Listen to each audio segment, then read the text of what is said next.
कुक्कू FM के श्रोताओं को रमेश मुदगल का नमस्कार। आज हम अपने श्रोताओं के लिए लेकर आए हैं गुरुदत्त लिखित श्री राम। कुक्कू एफएम सुने जो मन चाहे। श्री राम भाग 1। श्री राम भगवान थे या परमात्मा का अवतार थे, या श्री राम एक महापुरुष थे? हम कुछ भी माने, इतना अवश्य है कि उन्होंने अपने जीवन में वह कार्य किया जो एक महान आत्मा ही कर सकता है। ऐसा क्या किया श्री राम ने?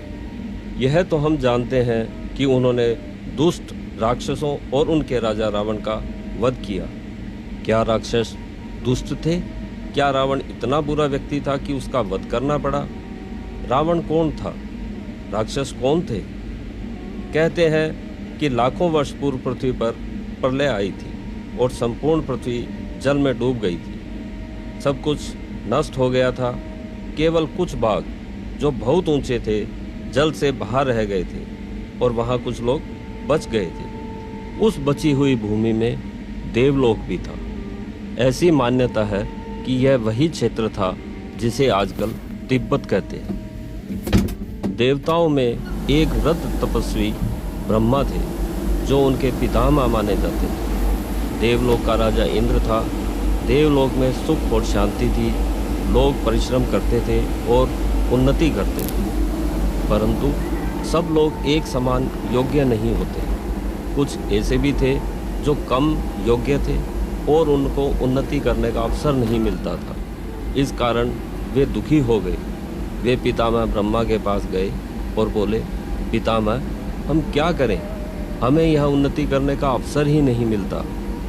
ब्रह्मा जी ने देखा कि देवलोक की जनसंख्या बढ़ गई है और सब लोगों को उन्नति के लिए यहाँ पर्याप्त अवसर नहीं है।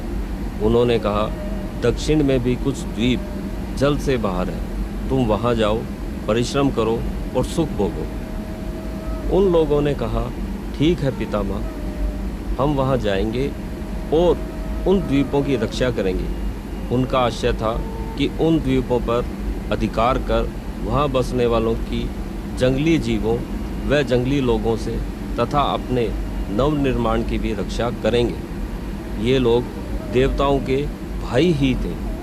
ये जब उन द्वीपों के रक्षक बने तो पहले उनको रक्षक ही कहा जाता था, परंतु कालांतर में उनका नाम बिगड़कर राक्षस हो गया। उस समय राक्षस कोई बुरा शब्द नहीं माना जाता था। न ही राक्षस का मतलब यह है कि उनके बड़े बड़े दांत थे या वे बहुत डरावने दिखते थे, परंतु सहस्त्रों वर्षों बाद जंगली लोगों को देख देख कर वे भी बुरे काम करने लगे। यहाँ तक कि मनुष्य का मांस खाने लगे। तब उनके शरीर बेडौल हो गए और मांसाहार के कारण उनके आगे के दांत बाहर निकलने लगे, जिससे उनकी आकृतियाँ भयंकर हो गई। धीरे धीरे उन द्वीपों में रहते हुए उन्हें कई सहस्त्र वर्ष और व्यतीत हो गए। तब तक देवलोक से जुड़ी धरती भी जल से बाहर आ सूख गई थी और वहाँ मानव बसने आरंभ हो गए, जो अत्यंत परिश्रम कर उन्नत हो गए थे। आर्यव्रत देश उन मानवों का मूल निवास था। यह आर्यव्रत ही आज भारत कहलाता है।